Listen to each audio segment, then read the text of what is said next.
Welcome to Politics Chat, in which I try to answer your questions about modern politics.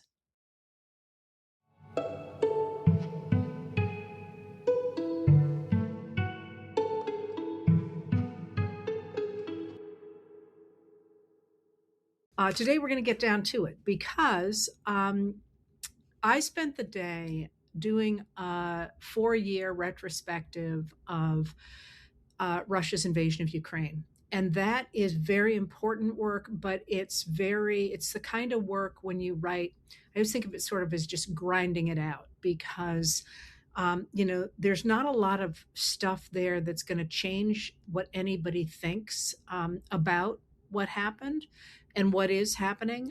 But I think it's really important to keep a record and to show change.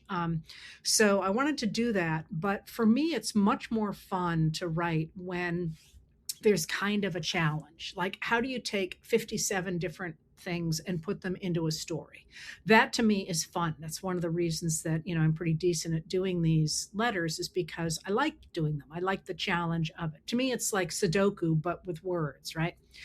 So I totally forgot about Politics Chat, as you know, because I put up questions for it later. But in the process of trying to figure out what I was going to talk about, my friend Rebecca Solnit said, "Heather, why don't you give the State of the Union?" She said that 35 minutes ago. I am about to give my State of the Union. My State of the Union. One thing you should know before I start with this, I am going to try and incorporate all of your questions as well. So it's not sort of a vague retrospective. It really is designed to be delivered today, which is February 24th, 2026. But one of the things you should know is that when presidents can't honestly or believably say this, what they really want to say is the State of the Union is great, right? But often you can't do that. So when you don't do that, you start your State of the Union by saying what you are thankful for, what the country should be thankful for. So let me get started then, and I will be a lot faster than President Donald Trump, who is tonight giving the State of the Union and is projected to talk for over 2 hours. A reminder for those of you who don't want to watch it, there are 2 other live streamed events at least going on tonight. One called The State of the Swamp from the National Press Club, where there is a phenomenal lineup of speakers, and one from the National Mall, where there is another terrific lineup of speakers. And those, people keep saying, am I going to watch Trump? No, no. What I will do is what I always do, which is catch the replay, and then I can speed it up. I do that. And by the way, I do that with all politicians, not just Trump. You can watch them, at 2.5 speed. And that's good, frankly, if you're looking to get the arguments. But I will watch the others because I'm really interested in what they have to say in this moment. All right. So you ready for my State of the Union? Yes. Somebody said you don't have to applaud at the lines for me. No, you don't. All right. Let me start my State of the Union this way. Fellow citizens, another thing they always say, fellow citizens, in the midst of an unprecedented attack on our democracy and our way of life, we can be grateful for the traditions that are enabling Americans to reclaim their democracy. In finance in the United States of America, in July 2025, the Republicans passed a measure called the One Big Beautiful Bill Act, which extended tax cuts for the wealthy and for corporations while not extending them for lower and middle income people. Those tax cuts are adding dramatically to our deficit and to our debt. But at the time, the President of the United States, Donald Trump, said that the monies that were being used for these tax cuts would be made up by tariffs and by extraordinary economic growth. Last Friday, the U.S. Supreme Court declared the tariffs that Trump had enacted primarily on April 2nd, 2025, the ones he called the Liberation Day tariffs were unconstitutional. The reason the Supreme Court said they were unconstitutional was because Trump had imposed them under a law called IEPA, which is an emergency law that enables the president to take some control of the U.S. finances in times of an honest emergency. And Trump had declared an emergency, two emergencies actually, to put his tariffs in place. One of the emergencies he declared was drugs coming over the border from Canada and from Mexico. Another emergency that he declared was the longstanding trade imbalance between the U.S. and a number of its trading partners. He declared those two emergencies in order to use, or that enabled him to use IEPA to put massive tariffs on whole ranges of other countries. The Supreme Court said that he could not do that, that the Congress controls taxes and that taxes are tariffs. And that's in our Constitution, that it's Congress that can levy revenue measures and tariffs are part of those revenue measures. I'm going to talk more about that in just a minute. We're talking about finances now. In the process of that, then, there are no longer tariffs that are going to be bringing in the money that was theoretically going to cover for the tax cuts in the One Big Beautiful Bill Act. In addition, those tax cuts were supposed to be paid for by extraordinary economic growth. But in fact, the uncertainty created by those tariffs and by the inflation created by those tariffs have meant that economic growth in the United States has stagnated in the year 2025 and going into 2026. Hirings are off. Economic growth is off as well. At the same time, the United States has dramatically changed the way it spends money. So it has been cutting its social services, it's been cutting its investment in scientific research, it's been cutting its investment in health and education and housing. At the same time that it has dramatically ramped up the amount of money that it spends on immigration and customs enforcement, or ICE, on Border Patrol, or Customs and Border Protection, which is the oversight agency for Border Patrol, dramatically pouring billions of dollars into that, and also pouring billions of dollars into the military. In fact, so many that in Trump's 2026 proposed budget, they've asked for such an increase in spending on the military that they have delayed it at this point because the military and people who are responsible for spending that money can't figure out where they could possibly spend that much money. So there's been a really dramatic change in our finances between at least trying to fund some of the things that are good for the American people, and instead pouring them into the military, into sweeping the country for undocumented and newly illegal immigrants because of the ways in which the administration has changed the rules after people had already taken advantage of them, and detention and deportation of those people.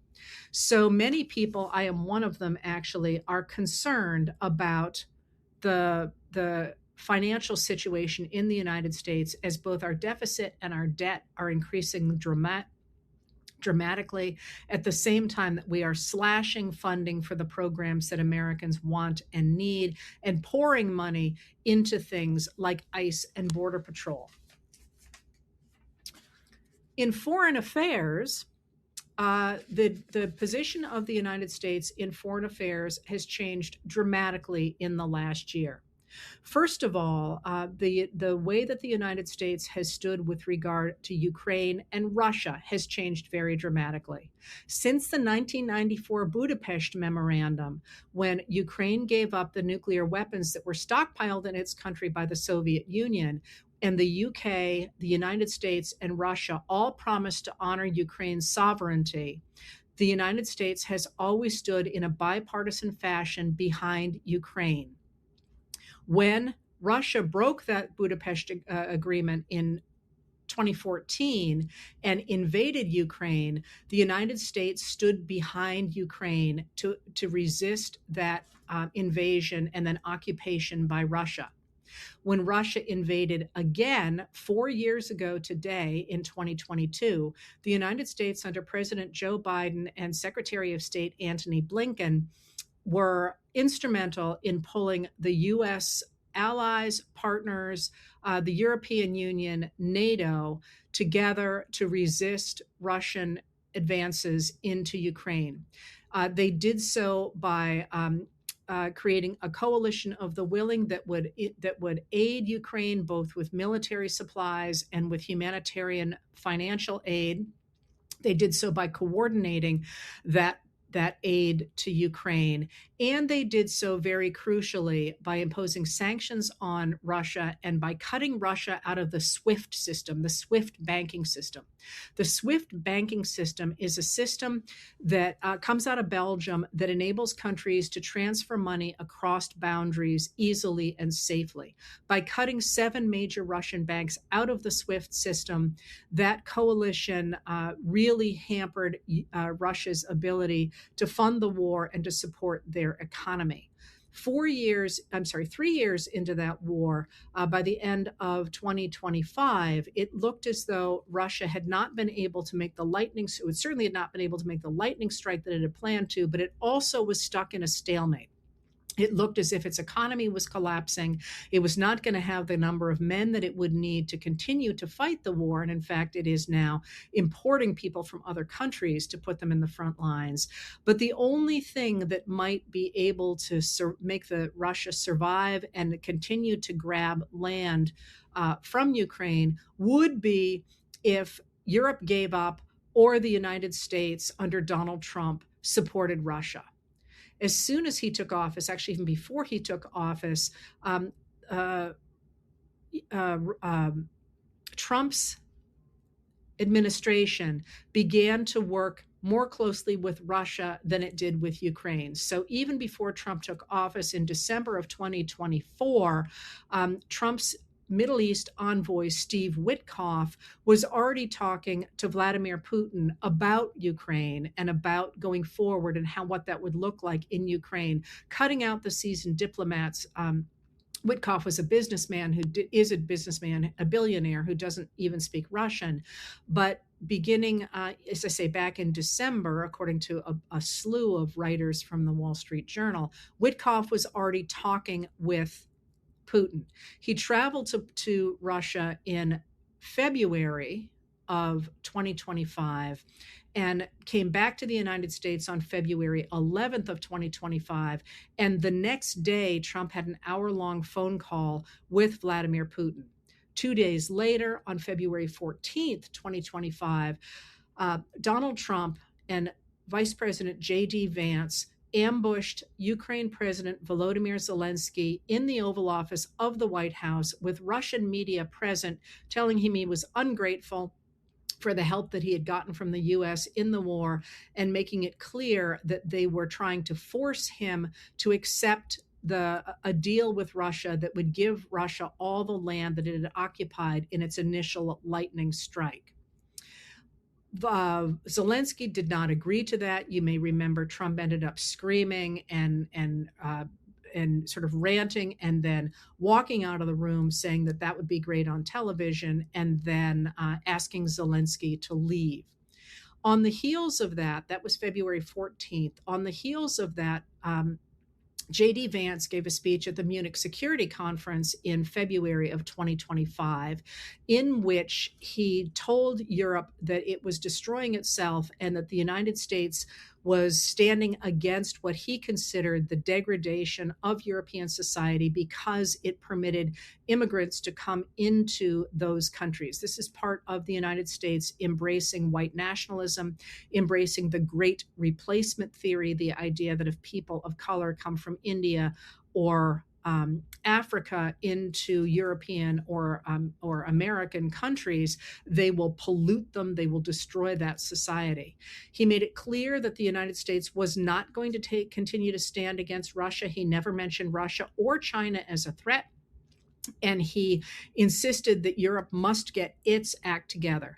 This was rather like throwing an ideological bombshell into the longstanding relationship between the United States and Europe, and it was designed almost certainly to create such a rift between the U.S. and Europe that Europe would fall apart, and NATO, the North Atlantic Treaty Organization, would fall apart in the face of Russian pushing into Ukraine and then perhaps into NATO countries. That's not what happened. On the heels of that, what happened was that Europe began even more to work even more closely together and began to say that they would step up and replace the money that the United States was no longer putting forward to help Ukraine. The United States has not passed a package to help Ukraine since December of 2024. I think it's December.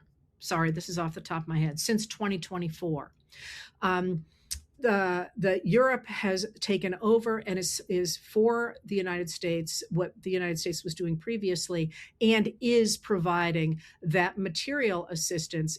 There still needs to be more of that, but Europe has stepped in, and it has also stepped in to supply Ukrainians with more information or more intelligence, and to work together militarily and to build up its own defense systems. It became very clear after the Munich conference in 2025, not this next one of 2026, but of 2025, that Europe needed to look to its own defense, and it has begun to develop its own defense industry. And it is support, and Ukraine as well is building its own defense industry. It is now the leader in drone technology. Similarly, on this side of the Atlantic, Canada is doing the same thing. Canada is very aggressively building up its own defense industries, and these groups are working together not only in defensive alliances, but also in trade agreements that include a massive trade deal that the European Union just recently cut with India, becoming the largest free trade organization in on the globe. Those that both trade and defense now is increasingly moving away from the United States, rather as if the United States is being isolated. And those organizations are indeed standing against Russia. So when Trump took office, Treasury Secretary Scott Bessent suggested that Russia might be readmitted to the SWIFT system and the sanctions taken away, which Russia is desperate for. When that happened, the EU, under which the SWIFT system operates, actually tightened its regulations, did not loosen them.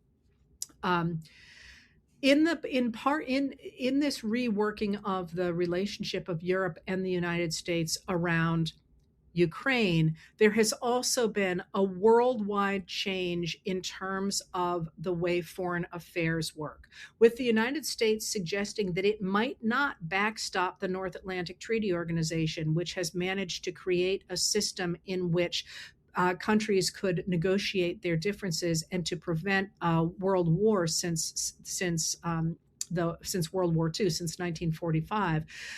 There was real concern that Russia's plan and desire to create a global system that's centered around Russia, China, and the US as superpowers that other countries had to kowtow to suddenly got a sideways blow a month or so ago when Mark Carney, the head of Canada, at Davos, at the World Economic Forum in Davos, said, we're not going to do the world the way that Putin and Donald Trump and perhaps Xi Jinping want.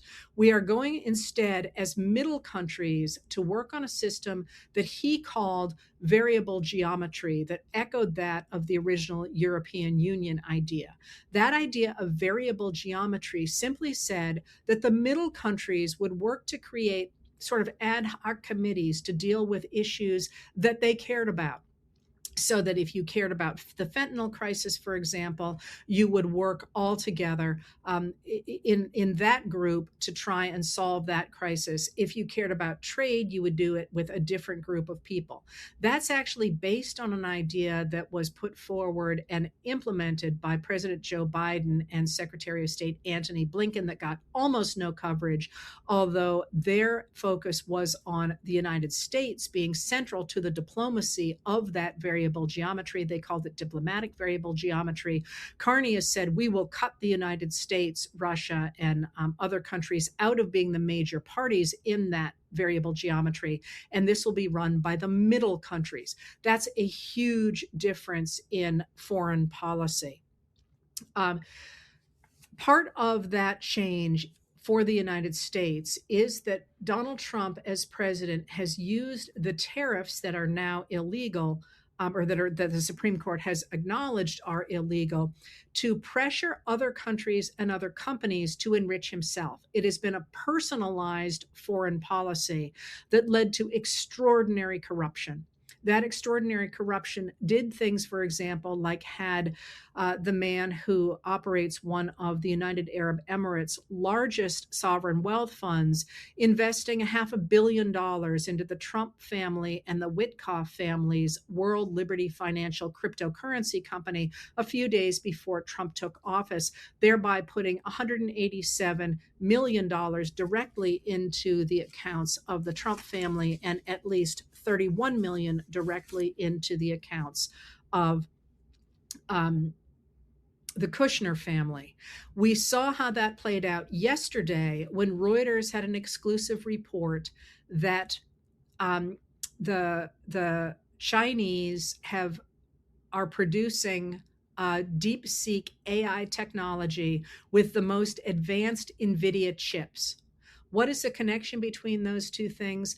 After the UAE invested in the World Liberty Financial cryptocurrency company, the Trump administration okayed a deal that would enable the UAE to purchase Nvidia's most advanced chips. The Biden administration and administrations before that had said absolutely no way can this happen because those chips will end up in the hands of the Chinese. Here we are, the chips ended up in the hands of the Chinese. This is considered a dramatic problem for national security because those chips can also be used in advanced munitions for war. Part of that corruption has shown in a number of the decisions of the Department of Justice under the Donald Trump administration, which has dramatically weakened our justice system and the rule of law. First of all, as you know, the Supreme Court in July 2024, during the Biden administration, decided that Trump or any president could not be prosecuted for crimes committed as part of his official duties. That would not only change the entire basis of our government, it would give Donald Trump what he thought was free rein to do whatever he wanted, so long as it was justified as part of national security, which was sort of a carve out that the Supreme Court made clear he could have. That has developed into the Trump administration exercising strikes against, I think it's 8 different countries at this point, including against small boats in the Caribbean and in the Eastern Pacific, allegedly coming from Venezuela and allegedly, according to the Trump administration, being manned by people who were dealing drugs. They have never shown any evidence of this. This is simply something that the Trump administration is doing on the authority of the president, to suggesting he is above the law. Similarly, after the Supreme Court did finally stand against Trump with the decision about the tariffs under IEEPA, Trump came out and said this was a ridiculous decision. He has been attacking the Supreme Court, and he has also been saying that he will simply issue tariffs under a different system, under a different legal system. The legal system that he is suggesting he can use is almost certainly illegal. His own lawyers said to the Supreme Court during oral arguments over the IEEPA tariffs, the Liberation Day tariffs, that they could not use those tariffs similarly because they can only be used under very specific circumstances which don't exist right now. What is clearer about those tariffs that Trump is threatening to put on, they do end in 150 days. He says by then he'll have found something else, is what he has been saying on social media since the Supreme Court on Friday made that decision, and that is he insists he has the right to use tariffs without the approval of Congress, even though the Constitution says he must defer to Congress for tariffs. Similarly, there are many ways in which Trump's Department of Justice and his handpicked judges are trying to protect him. That is, yesterday, I think it was, Eileen Cannon, a judge that he appointed in Florida, has prevented the release of Special Counsel Jack Smith's second report. This is the one that detailed his investigation and his charges against Trump for retaining classified documents after he left office in 2021, and then willfully lying about those to keep them in his own hands.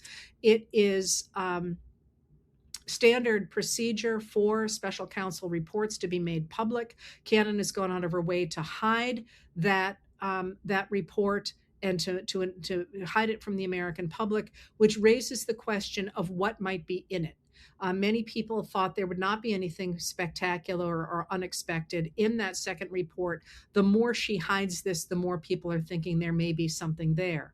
It also reflects on the Epstein files. What Canada is doing reflects on the Epstein files, because the Department of Justice, by law, was supposed to release all of the Epstein files by December 19th, 2025, and then within 2 weeks explain what redactions it had made and why, because they were not allowed by law to redact anything other than victims' names, identifying material, and obscene pictures of them.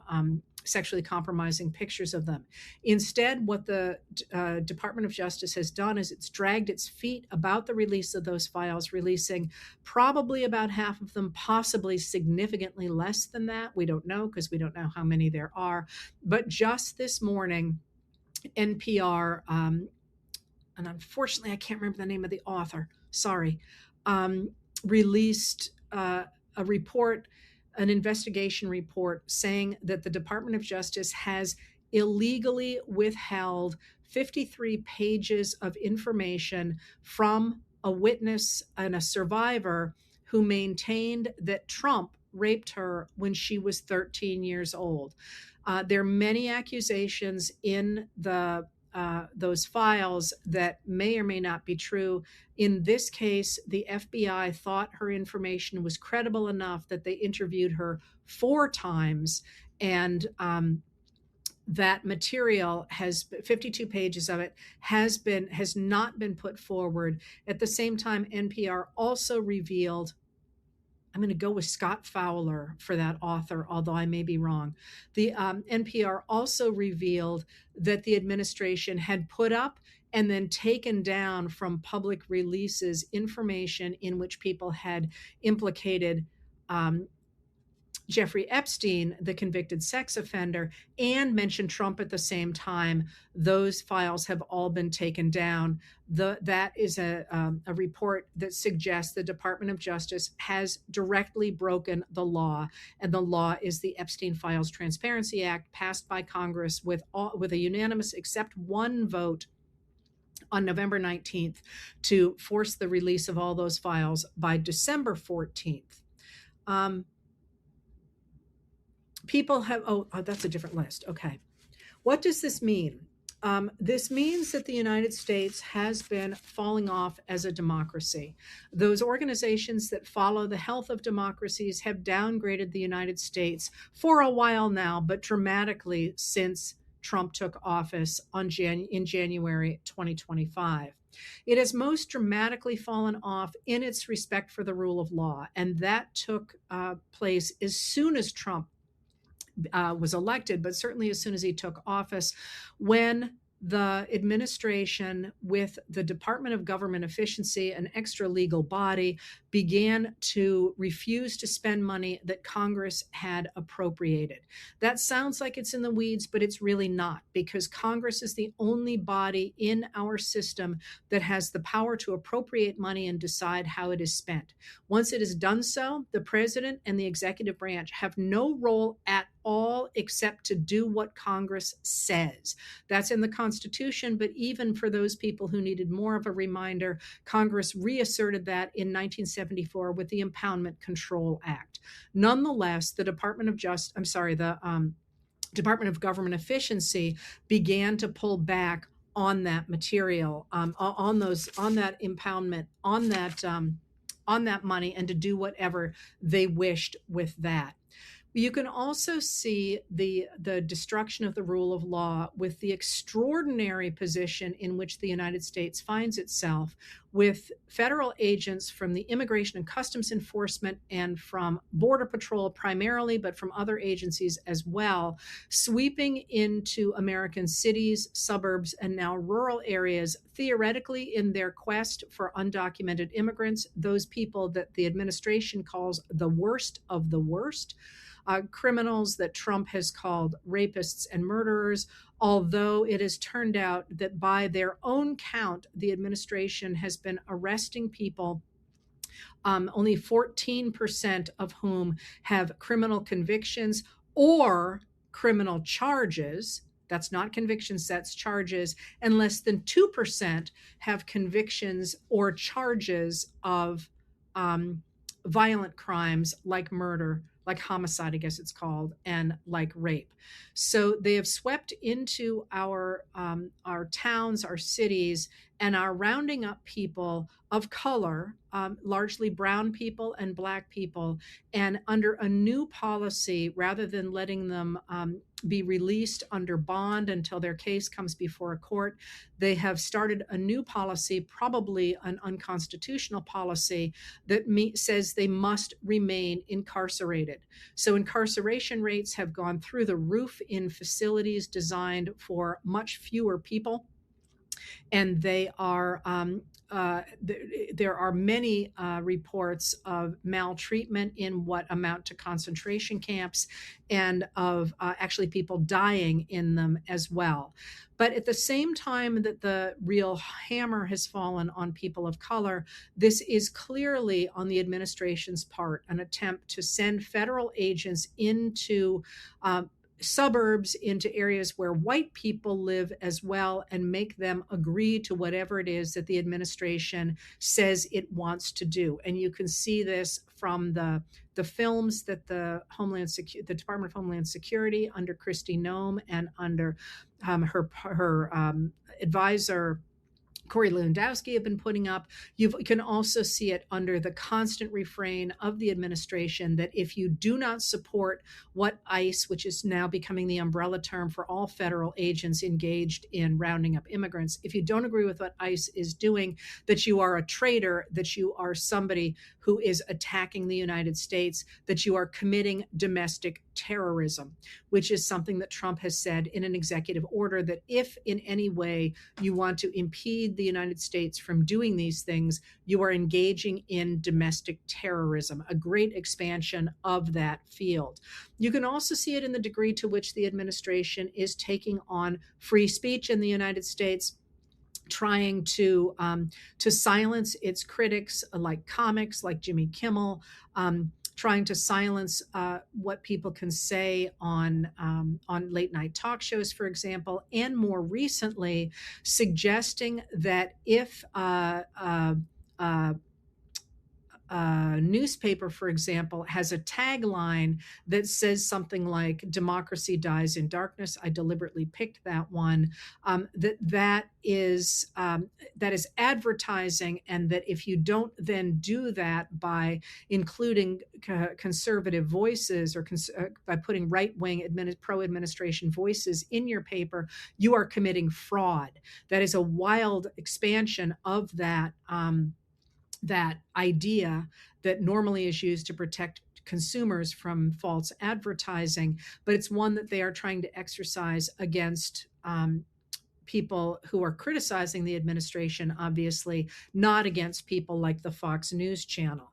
You also see, again, the extraordinary corruption of this administration in its everyday behavior. So quite recently, you have seen the director of the FBI, Kash Patel, apparently flying on the FBI's private jet to Italy, theoretically for a United States business, but being shown on video partying in the Team USA men's hockey team, rather as if he was in a fraternity house, on the taxpayer's dime. Similarly, there have been extraordinary reports of the expenditure of money under the Department of Homeland Security, where contracts appear to be going out just under the $30 million boundary, which would require open bidding, and instead going out at $29.9 million to to companies that people have never heard of before. And again, similarly, we're hearing a lot now about Kristi Noem's use of private jets, luxury private jets, the pictures of which are really eye-popping in the last week, again, on the taxpayer dime. There is this sense that the administration is using taxpayer money really simply to give the people who are within it um, uh, a way of life that they would not be able to have without that taxpayer money. Again, similarly to friends and family, the big fight right now over the boundary waters is the idea that a Chilean company that is connected, whose billionaire owner is connected to the Trump family, would be able to run a copper sulfide mine, which is a different kind of mine than a normal copper mine, by the way. Somebody asked me about that, and I have written about that recently, above the boundary waters. And that often has the sulfide mines almost always, I've seen reports that say 100% of the time, have acid runoff that would go into those extraordinarily pristine and famous waters, and thereby threatening the livelihoods of the small businesses that stay alive with outdoor recreational facilities there, in order for this Chilean mine and its investors to be able to pull the copper out of that region, send it to China, and then sell it on the open market. There's an awful lot of apparently inside deals going on in this administration. And yet, having put together that sign of all the things that are wrong with America's government right now, with the United States of America's government, the American people have, over the course of the last year, found their agency and are starting to push back.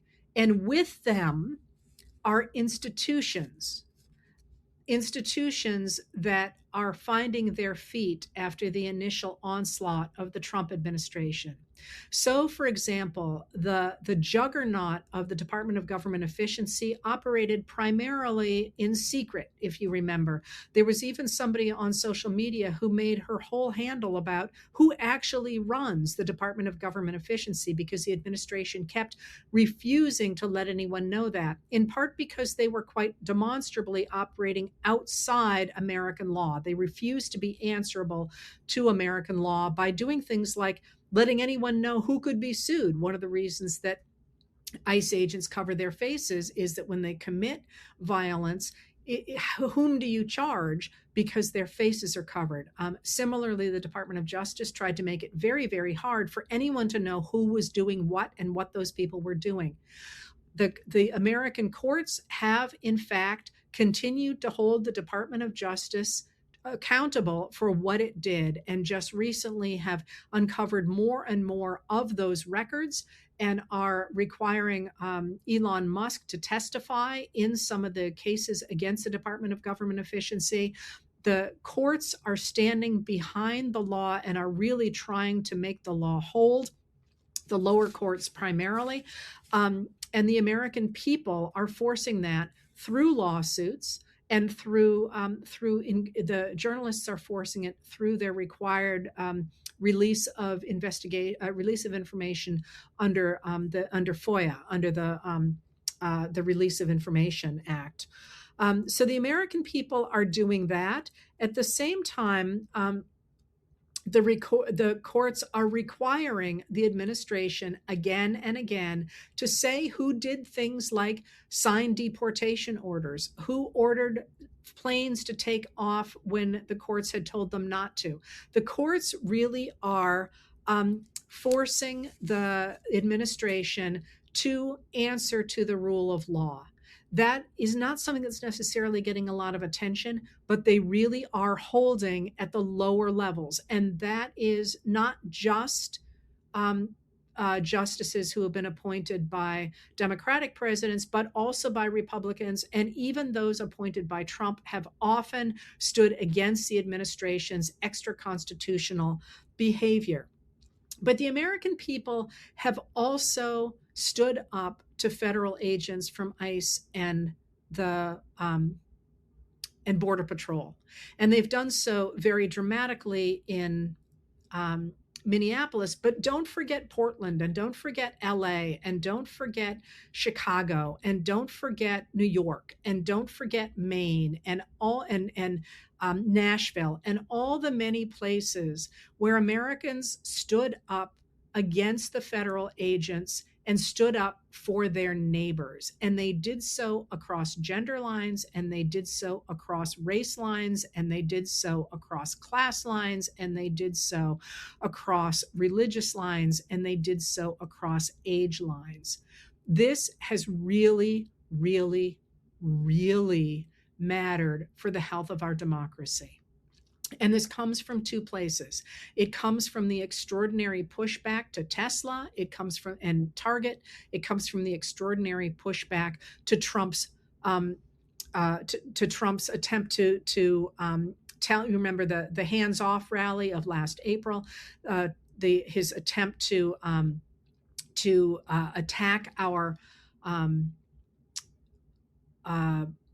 agencies that the United States wanted. In April, we organized to say, take your hands off the National Weather Service, USAID, and so on.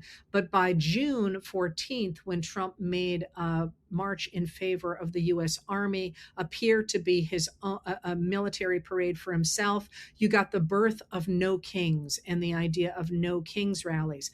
Those No Kings rallies and the pushback that you've seen across the country in the visibility brigades, for example, that are they're standing on overpasses, on the everyday pushback that people have organized around the country, really mattered going into the pushback of each state doing their pushback in very specific ways. So you got the frogs in Florida, you got Pritzker and the Chicagoans standing up on a neighborhood basis, and then in other places as well. I'm trying to stay under my 2 hours here. You also had in Minneapolis, very poignantly, I think, the networks that were put in place during the Black Lives Matter rally of summer 2020 being reactivated in order to stand against the federal agents who were coming in to that city. And it's pretty clear, I think, that Donald Trump has been trying to force Minneapolis and Minnesota to its knees, because Minnesota is the one Midwestern state that he continues to vote Democratic.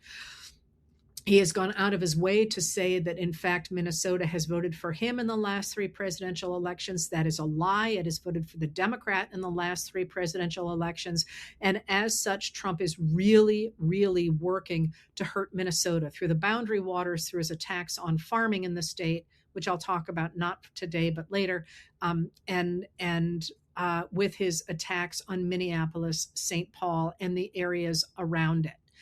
By standing up to him as neighbors, what the people in Minneapolis did is they gave a lesson for the rest of the country of how you break authoritarianism. And it has been a really, really effective lesson, because so many people kept thinking it didn't matter if you stood on the streets, it didn't matter if you went to the rallies. And what the people in Minneapolis have done by withstanding ICE and by driving the popularity of those federal agents through the floor, what they have done is they have given the world a model for resisting authoritarianism. So the American people have stood back on that, even when it cost the lives of Renee Good and Alex Preddy, 2 heartbreaking deaths along with so many others, but ones that illustrated to the administration that they had lost the support of white suburbanites. And that was a huge moment for the administration and has led the plummeting of Trump's popularity.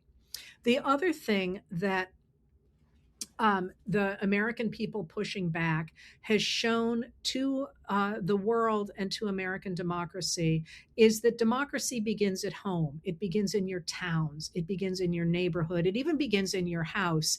And it grows from there to your state, and it grows from there to the national level. As Americans have organized to push back against the DOJ cuts, to push back against Donald Trump, to push back against ICE, they have forced their elected officials to listen and to do what the American people wanted. People tend to think that this is not happening, but it is. In terms of the cuts that Doge made and that Donald Trump insisted on putting in his 2026 budget, in fact, the budget that has almost entirely passed through Congress at this point is rejected almost all of those cuts. There are still cuts to it. It's not the budget that Americans wanted, but it's certainly not the budget that Musk or Trump wanted. The one exception, of course, to the passage of that budget is the budget for the Department of Homeland Security. And with the that did not pass because Democrats, who were going to let it go through, looked at the opposition to the passage of that budget and they said, not on our watch. You cannot put more money behind the Department of Homeland Security, which is not just ICE and Border Patrol or Customs and Border Protection. It's also FEMA. It's also Transportation Security Administration. It's also our Coast Guard. Shout out to the Coasties as always. But before we will fund that, we are going to insist that you reform ICE, that you reform the procedures there. And in the hearings that have been happening on the Hill, you've been hearing just how bad that system is. What that reformation is going to look like at this point probably is not going to be defunding it altogether, because under the One Big Beautiful Bill Act, the Republicans did in fact fund it through September 30th, 2029. But they will be able to demand at the very least that the administration adhere to the Constitution, which, by the way, is primarily what the Democrats are demanding. I've written about those demands somewhere else. But there you see those cuts there. You also can see within that Kristi Noem and Corey Lewandowski announced after that the Department of Homeland Security wasn't funded that they would stop TSA from using TSA PreCheck. And that looked like it was going to snarl airports all over the country because so many people now use PreCheck. And the administration instantly walked that back and said, no, we're not actually going to do that. That's because they knew how unpopular that would be. That's because of you all. You're seeing it in not only in that budget, but you're also seeing it in this pushback against ICE and in increasing vocal opposition to Donald Trump, not only among the Democrats, although they are very much more out there than they have been, but also among Republicans who previously would not have done that, because as Trump's popularity is tanking, they are feeling more and more able to speak out in a way that they weren't able to do that before. You're also seeing popular opposition in the increased popular pushback on Trump that you're seeing in art. You're seeing it among artists, you're seeing it among actors, you're certainly now seeing it among musicians like U2, like Bruce Springsteen, who is now going on a tour, an anti-ICE tour, and has just published The Streets of Minneapolis, a song about what happened in Minneapolis. You're seeing it in, I'm sorry, there's a whole bunch more, and I just can't grab them now. A lot of people are issuing new songs about what is happening. But there is just this sort of general sense that momentum has shifted. And as that momentum is shifted, you're seeing things like you're going to see tonight with a number of Democrats not going to the State of the Union, but instead going to alternatives, including the State of the Swamp, which is being held at the National Press Club, and the People's State of the Union being held at the National Mall. So Americans are starting to find their agency, and as they do so, the American electeds are listening. So where does that leave us for this year's State of the Union? Our democracy is absolutely in peril, but the American people have rediscovered their agency. They have rediscovered what the Constitution means. They have rediscovered what it means to live in a democracy, and they are insisting on having their voices heard. This seems to me on February 24th, 2026, the night of the alternative State of the Union, the official State of the Union, and Heather Cox Richardson's State of the Union. Not at all a bad place to be, because the American people are rediscovering the true meaning of what it means to live in a democracy, the responsibility of living in a democracy, and what American democracy really stands for. With that, on the eve of the 250th anniversary of the Declaration of Independence, it strikes me that the state of the American Union is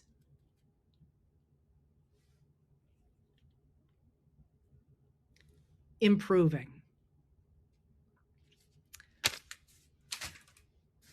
And there you go. Keep the faith, everybody. Thank you for being here.